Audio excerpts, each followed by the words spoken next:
Ba't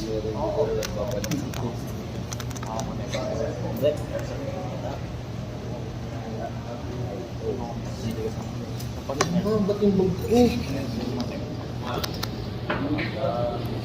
Ano? Bag ko na lang.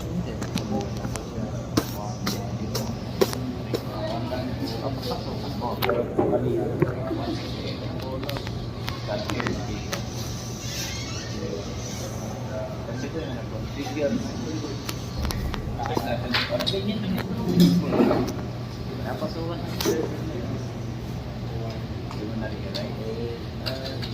Doon mo ko ako.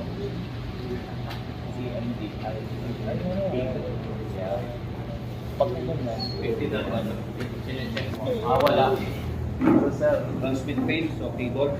Ay, wala pang ginagawa. lagpas baba, lagpas baba, lagpas baba. Dapat kung pinag-order tayo.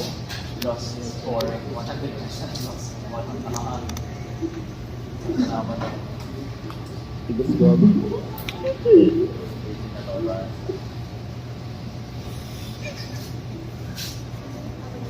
So ito, may problema yung cable niyan. Transmit. It's either okay yung receive pero yung transmit part ng cable is Fail.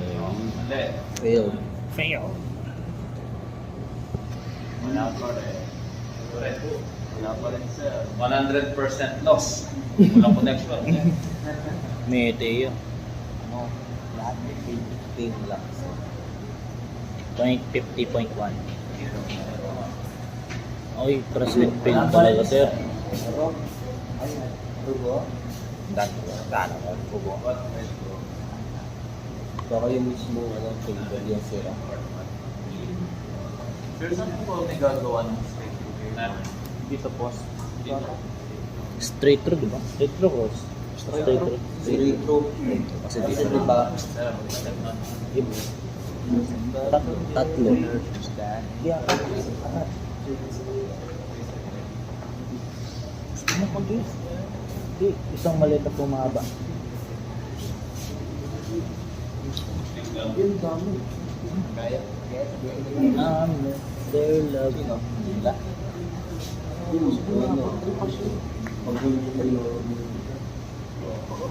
Ang nga tawag sa mistake yun. Ano lang tayo? 11:30 lang tayo. Tanga, bonjing. Hindi mag-book. Pampang gusto ko sa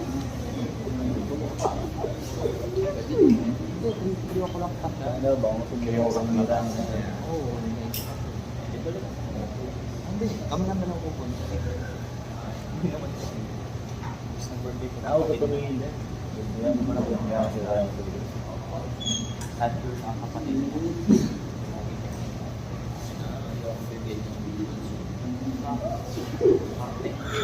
Static data. Static muna tayo. Mamaya na natin palitan.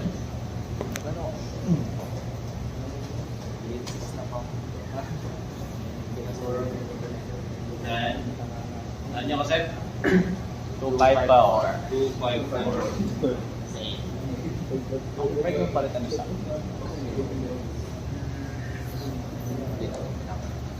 And then we go static. Okay? PC1. Tignan nyo yung PC1.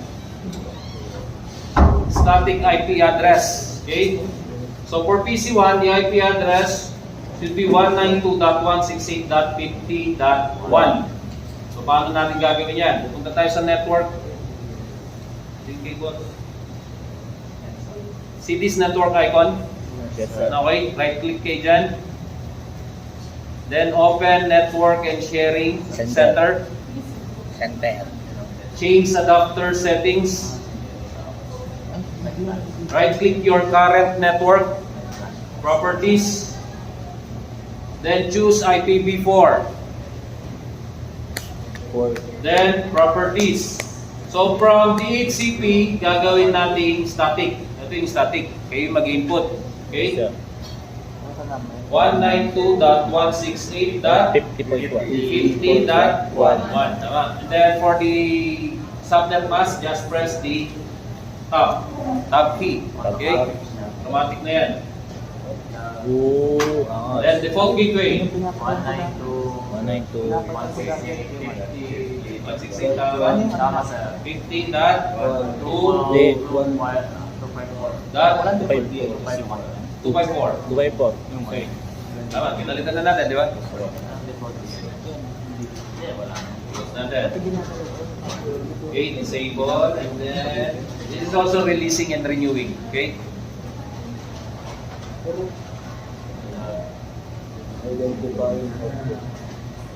Yun.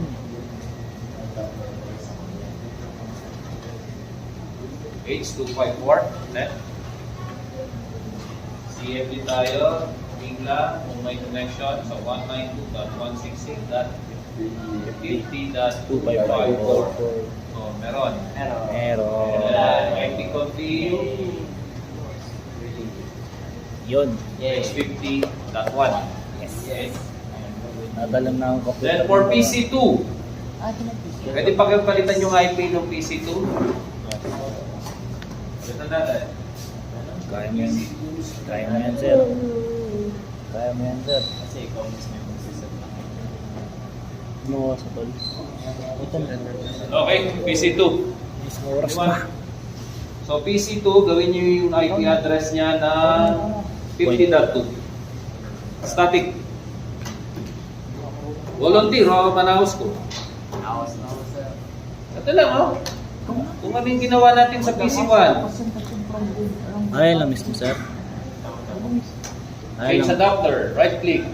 Properties. IPv4. IPv4, Properties. properties. So, palitan nyo lang ng 50.2. Gateway, the same gateway. Kasi because you are using the same Sir, router. Isang router lang naman ginagamit natin. Diyan yun. Sige. Video natin to. Kaya mo yan, sir. Dali lang ito. Ah, sa isa-isa. Ano yung computer? Gano na yan, bro? Ang may problema yung switch.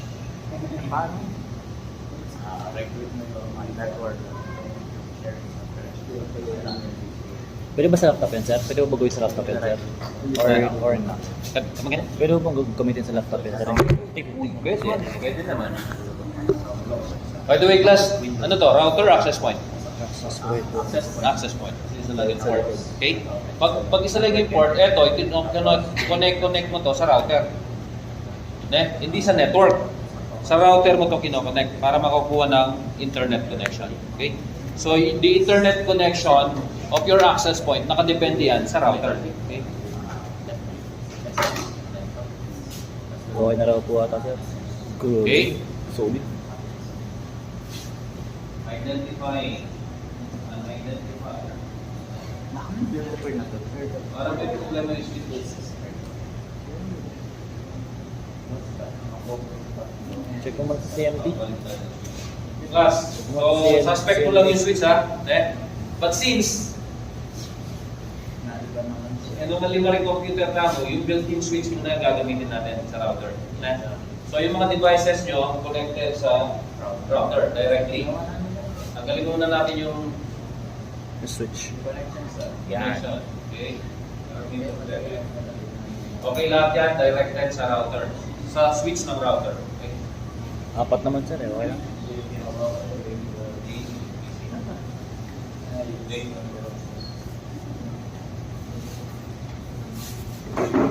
Okay, check natin. So may dalawa